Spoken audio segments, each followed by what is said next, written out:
ஆண்டவராகிய இயேசு கிறிஸ்துவின் நாமத்தினாலே உங்களுக்கு என்னோட அன்பின் வாழ்த்துக்கள்.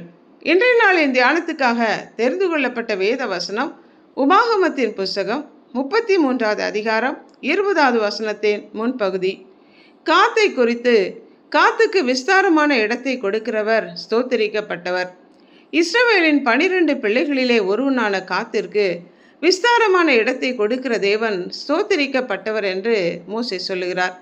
சில தேசங்களிலே அதிகமான மக்கள் சிறிய இடத்திலே கூட்டமாக வாழ்கிறத நாம் பார்த்திருக்கிறோம். இட நெருக்கடி அதிகமாக இருக்கும் பாம்பேயிலும் சில இடங்களிலே மக்கள் நெருக்கம் அதிகம் காணப்படும். அதே போல சீனாவில் உள்ள சில நகரங்களிலும் மற்றும் வெளி தேசங்களிலே அநேக நாடுகளிலே மக்கள் நெருக்கமான இடத்துல வசிக்கிறத நாம் பார்த்துருக்குறோம். ஆனால் இங்கே காத்திற்கு ஒரு விஸ்தாரமான இடத்தை, விசாலமான இடத்தை கர்த்தர் தருகிறார். நாம் குடியிருக்கிற இடம் விஸ்தாரமாக, விசாலமாக, நெருக்கம் இல்லாமல், நெரிசல் இல்லாமல், இடம் பெரிதாக, புழக்கத்திற்கு அதிகமான இடம் இருந்தால் அது நமக்கு வசதியாக இருக்கும். பல நேரங்களிலே இக்கட்டான, இடுக்கமான, நெருக்கமான சூழ்நிலைகள் மனிதர்களுடைய வாழ்க்கையிலே வருவதுண்டு.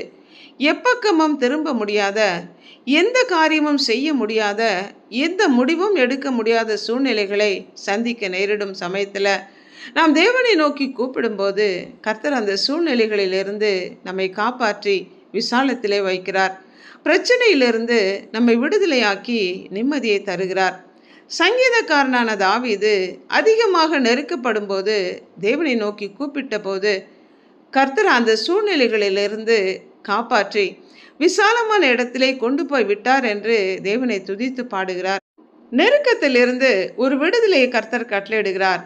மனதின் நெருக்கம் மாறி விசாலம் உண்டாகிறது, கவலை நீங்கி சந்தோஷம் வருகிறது, துக்கம் மாறி ஆனந்தம் பிறக்கிறது.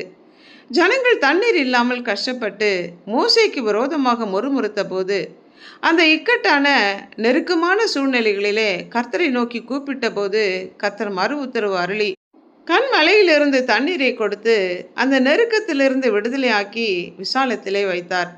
யோபு தன் பிள்ளைகளையும் தன்னுடைய சொத்துக்கள் எல்லாவற்றையும் இழந்து, ஆரோக்கியத்தை இழந்து, வியாதியினாலே தவித்த போது அவனை விசாரிக்க வந்த அவனுடைய நண்பர்களில் எலிகு என்பவன் யோபுவிடம், சிறுமைப்பட்டவர்களை தேவன் சிறுமைக்கு நீங்களாக்கி அவர்கள் ஒடுக்கப்பட்டிருக்கையில் அவரிடத்திலிருந்து பதிலை பெற்றுக்கொள்ள அவர்கள் செவியை திறந்த தேவன் அப்படியே உம்மையும் நெருக்கத்திலிருந்து விலக்கி ஒடுக்கமில்லாத விசாலத்திலே வைப்பார் என்றும் உம்முடைய போஜன பந்தி கொழுமையான பதார்த்தங்களினால் நிறைந்திருக்கும் என்றும் சொன்னான். ஒடுக்கம் இல்லாத விசாலம், நெருக்கம் இல்லாத விசாலத்திலே நம்மை வைக்கிறவர் நம்முடைய தேவன்.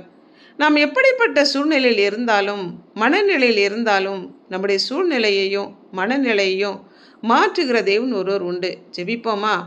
அன்புள்ள ஆண்டவரே, எங்களுடைய இக்கட்டான இந்த நெருக்கமான சூழ்நிலைகளிலே விசாலத்தை உண்டு பண்ணி அதை கடந்து போக எங்களுக்கு பலன் தந்து வழி நடத்துகிற தயவிற்காக நன்றி செலுத்துகிறோம்.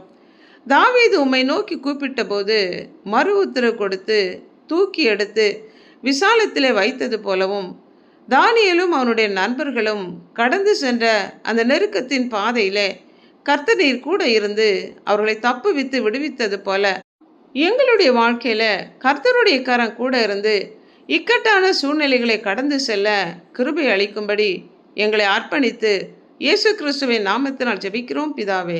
ஆமென்.